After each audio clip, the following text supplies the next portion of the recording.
Hi, I'm Christina Cote with the Chef's Connection. I have the honor of speaking to LACHLAN Patterson today. He is the chef and owner of Frasca in Boulder, Colorado, as well as a former contestant on Top Chef Masters. Thank you so much for being here. Thank you. We're here at the Chef's Club today, which is in downtown Manhattan, and you're doing a special two-night run of presenting some of your dishes to guests tonight. How is that process going for you? It's going great. Yeah? So we're in the Chef's Club studio here. I like that. As you can see, it's like a private dining room, which is a beautiful kitchen. Yeah, this is gorgeous. So the nice. Restaurant's behind us, and so yeah, this is 2 nights of bringing kind of Frasca, you know, the authentic piece of Frasca, right? Myself, my business partners at Master Sommelier, we're both here. That's great. Pouring our wines that we make in Italy and traditional dishes, and it's awesome. That's amazing. Yeah. So tell me more about this concept of Frasca. I know your location is in Boulder, right? But the inspiration comes from northern Italy, correct? Yeah. From Italy, yeah. So it was just a way, the word Frasca was a historic dining tradition that was started in this particular part of Italy after they kind of divided up the borders of, Austria-Hungary and all that. So in order to kind of indoctrinate those new people into being Italian, they let them kind of create these, farmhouses / restaurants. They were called Frascas, basically. I like that. And they could serve what they made and they didn't have to pay tax. And so they're still kind of around today a little bit, but most of them are now agriturismos or full-on restaurants. But it's a really cool concept.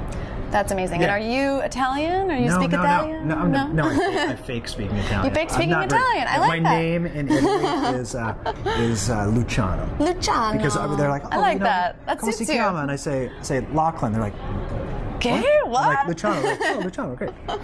That's adorable. I used to study in Rome, so I can fake speak as well. So we should fake speak sometimes. Absolutely. I could say, ciao, pizza, pasta. Okay.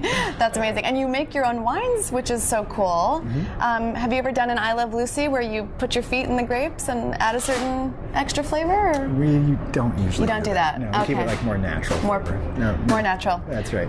And how many different wine varieties do you have? So we make 5 different wines. Okay. And we'll serve most of them tonight. Most of them are whites, because that's what the region's most known for. Nice. But we also do a sparkling rosé, and then we do some old vine Barbera in Monferrato, which is the northern part of Piemonte. Oh, beautiful! Yeah.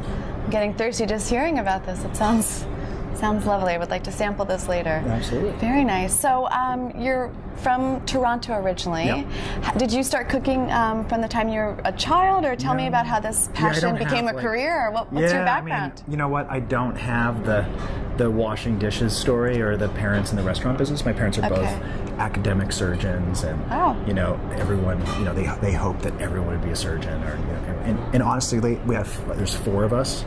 Every single one of them is in the medical business. That's They're amazing. either surgeons, or they work in the hospital, like on the business side. Crazy. And so I was like the black sheep. I was the black sheep, and I was also the oldest. Wow, so that's a big deal. Scared them to death, like doing this. You're bucking the system, right? And but so, you're. I started working in a restaurant when I was in college, and and I think they always thought it was just like, kind of something fun to do. And then when I was done, I graduated with a degree in art history from a great university. On the dean's list, my parents were like, "Wow, he's made it." Yes. And they're like, "So what are you going to do now?" Thinking, "I'm going to go to grad school and this and that." And I was like, "No, I think I'm going to move to Paris and explore this chef thing further." I'm like, no. But shattering their dreams. Happy now, but for a while it was touch and go. I think a lot of people can relate to that. But I feel like when you're a chef, that you are like dissecting food, and there's a certain precision. And, oh my gosh! Right, and you're healing people through eating great food. So I think there is a connection. But my dad is fine. I think that I know how to tie a beautiful roast. Oh. And I remember doing this with my dad, and he was like, "Let me see that." And he just grabbed the string, and with one hand, he was like, those surgeon fingers. Oh you my could just gosh! do it. I was like, Dad, wow. Yeah. That's amazing. Well, it's good genetics, definitely. There's some parallels. That's fantastic. And I know you've done a lot of TV cooking as well. Tell me about your experience working with Martha Stewart on her show. That was great. I think I was the only Canadian, Scottish heritage, Italian chef person. Yeah, you were making pasta and different things. Yeah, we did some rabbit and whatnot. Yeah. She said the only other time they did rabbit, they got so many complaints because they had the whole rabbits. Oh, I see. And everyone was like, "Oh, no, not on Martha Stewart. That's terrible." It. Too close to bugs, or right. So we this was the first re-adventure into rabbit since then. That's impressive. I think it went really well. I think I saw the clip, definitely. Did you enjoy being on Top Chef Masters? What was that experience like? I did enjoy it. Yeah. I did enjoy it. But, you know, much like, you know, this group right here, our producers, yes. you know, sometimes they make the true calls, right, of how this is going to go. It was pretty cool. What's the most interesting experience or contrast, you know, to being on a show where you're cooking and doing things versus being at your restaurant or being here at the Chef's Club? I mean, is it a very different world? In your restaurant and at Chef's Club and any other normal environment, you have the support of a great crew, right? You know, and everyone's there to help you make you look good. And on TV, unless you're on Martha Stewart or a Chef's Connection, which feels like a restaurant, right? Or a Chef's Connection. Yeah, no, it's a different Top experience. Chef Masters are free for all, right? And they capture it. I understand. That's a lot of high pressure, but well, you did great on the show, and it was fun to watch you. And it was cool. That's very cool. Yeah. Well, I understand. Yeah, reality TV is a whole other world. But what's next for you? What are you enjoying working on? Like, are you working on any current projects that you can share with our audience? Yeah, I mean, I think the most exciting thing we're doing is we took the full service kind of modern take on a Neapolitan pizzeria, which is next door to Frasca, which opened in 2011. That's great. It's called Pizzeria Locale. Cool. And we kind of repackaged that in a more quick service or express type of format. Oh, great. Where it's like an interactive service line, and you can choose a classic pizza, you can build your own, and by the time you get to the register, it's cooked. And that's a joint venture we have with Chipotle. That's awesome. And so we have 2 restaurants currently in Denver, and we're opening another one in Kansas City this summer. And so that's been really fun. Yeah, and so kind of way to basically bring better, you know, fast food, if you will. Yeah. That's important to have those options. Do you go back to Italy a lot to get more inspiration? How often do you go? Many times a year. Many times a year. All over. Do you go alone? Do you bring your family? Do you go with your business partner? Who do you? We kind of do it all. Yeah. Honestly, Bobby and I probably have more romantic dinners together than I would with anybody else. That's beautiful. Thank you. And that's your wine. The sommelier, your business partner. Hey, and that's just kind of how it goes. Wine has that effect on people, right? Even business partners. Right. So we're often together, whether it's working on the wines or finding inspiration for the restaurants, or you know other things. That's cool. Yeah. So you seem like a very creative person. Do you have other artistic outlets that you enjoy that kind of keep you fresh and on your toes? I mean, I want to say I'm not really a photographer, but when I was younger, I did a lot of photography. I love taking photographs and stuff, and I have all sorts of amazing camera gear that I never use, like 8x10 camera. Wow. Right? Large format. Cool. Large format. That is cool. You know, square format, like Hasselblad. Pretty nice. That is nice. So I'm into that. Predecessor to Instagram, right? That's right. But now I really just ride my bike and hang out with my kids and, you know, just do that. That's fun. It keeps you enjoying. And do you cook with your kids as well? Yeah, a little bit. How many kids do you have? 2. Are they like interested or is really into it. Into it, right? That's cool. Yeah, and she's so funny. Like helps make staff meal in the restaurants. Loves to like come down and like maybe plate little canapes and things. It's so cute. She has her apron. It says Lydia on it. That's adorable. And the other one is just you know basically just follows her around. He's 18 months old. Oh, okay. So he's got some time. He's a sous chef at the moment, right? Yeah. Milk is his favorite. Milk expert at the moment. Yeah. Oh, that's adorable. Yeah, that's awesome. Sweet to have that family time with the food. Yeah. And do you like to listen to music when you cook at home, or what's your process like? Cooking in the restaurant, cooking at home. I'm always cooking curious. at home is always really simple. Not like the restaurant isn't simple. There's just more steps. Sure. And at home we cook a lot when we can. And it's always, you know, kind of resourceful, simple cooking, you know? That's nice. Yeah. So we make risotto, we make, you know, boiled fish, and we make salad, you know, simple things. That's great. Yeah, different depending on... Yeah, and we drink great wines. That's mandatory. That is always important. Always. Mandatory in life, right? That's right. Definitely. And what about your mentors? Have you, learned from people that, are there pieces of advice that you really, think about on a constant basis? Sure. And what are those words of wisdom maybe that you can share with people who are aspiring to be in your position? Right. Well, I mean, I would say I've had a lot of great mentors, for sure. Living in France for 3 years, and then, of course, before we moved to Colorado in 2003, in the early 2000s, I worked for Thomas Keller for a while in the Napa Valley French Laundry. Mm-hmm. And one thing we say, we actually have it up in our restaurant, and I'll never forget it. Thomas used to say, treat it like your own, and someday it will be. That's great. Isn't that great? That is really great. So we put that up in the restaurant on a little plaque, and then since then, I think other chefs around the country see it and go, God, that's just so great, I got to do that. So that's a kind of a universal thing, I think. Yeah. If you're a young chef and you want to continue to grow and become an entrepreneur, restaurateur, business owner someday, there's an element of that feeling that you can, that's the key right there. That's the distillation of that. If you really are acting like that when you're an employee, someday when it's your own, it's just so much easier. Yeah. That's great. Very encouraging too, also to visualize where you want to be and work hard to get there. Yeah.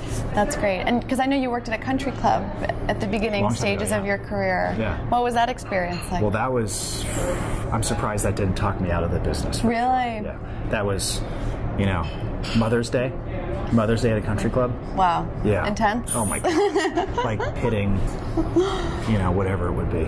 Pitting 4 cases of cherries and you're just covered in cherry juice, or peeling like 12 cones of asparagus and your hands are green, you've like peeled your skin and it's crazy, like ice sculptures and like the chefs just, do you do that, or are you like No, I can't do it. You can't do that. That's like a whole other thing. Well, that's what happens. Like if you go to these places, it's such a production. It's not really like a restaurant. Mm-hmm. It is, but it isn't. There are these it's like a banquet every day.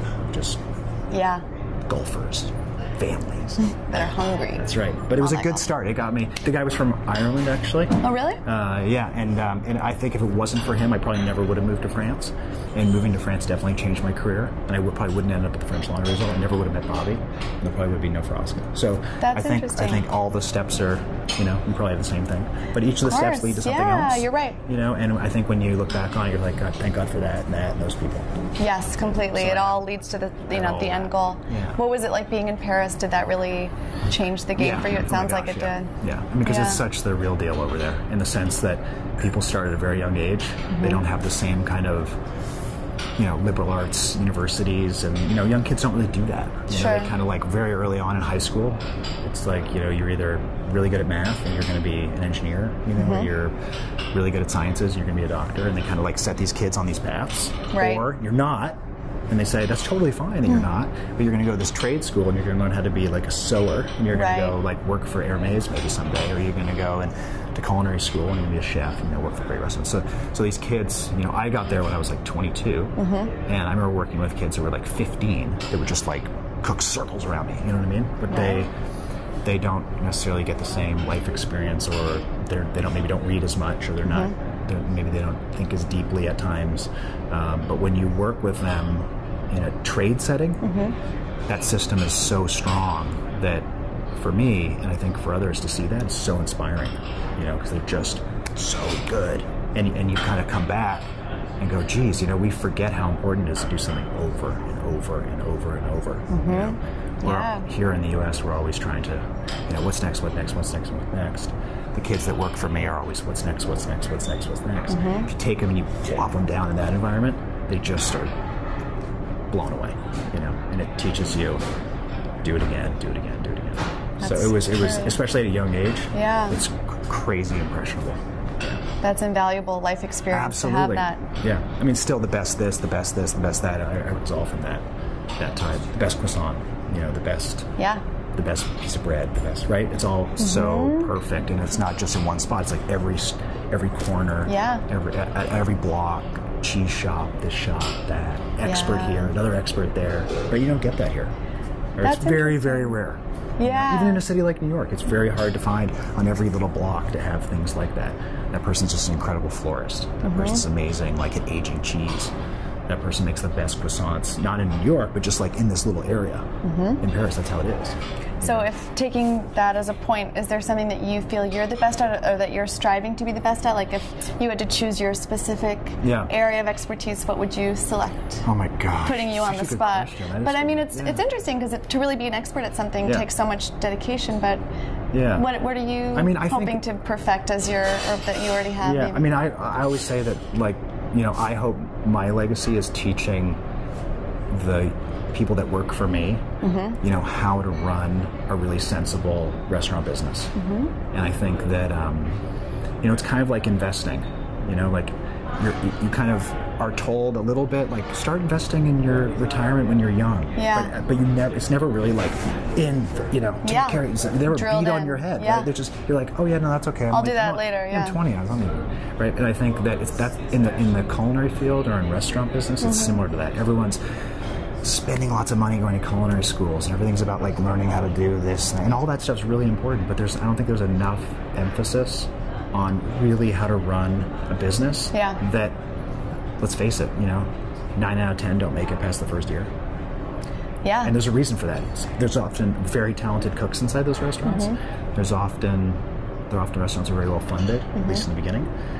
So why is it they're closing? It's because running the business has nothing to do with cooking, and it's often completely overlooked.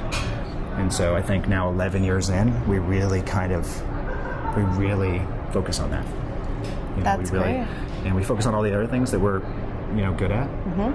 But that's something that I don't want to say I'm known for that, but I really care about it. And sometimes I think it catches a lot of the young chefs off guard because they just want to just cook. And you kind of have to be thinking about that too. That's great. You should teach classes, maybe. That could be a side business. We would like to take, yes, we have classes, actually. We have a school that we're creating, so we'll have to get you to be our headmaster. Headmaster Pattterson. That's right. I could be the CFO. That's perfect. Well, that connects to your mantra, too, right? With, thinking of a restaurant as your own, and one day it will be. So I like that as a philosophy for being a chef, but also in life, right? That's it really carries over. Yeah. That's great. Well, thank you so much for chatting with us. Thank you. For more with your favorite chefs, please visit thechefsconnection.com.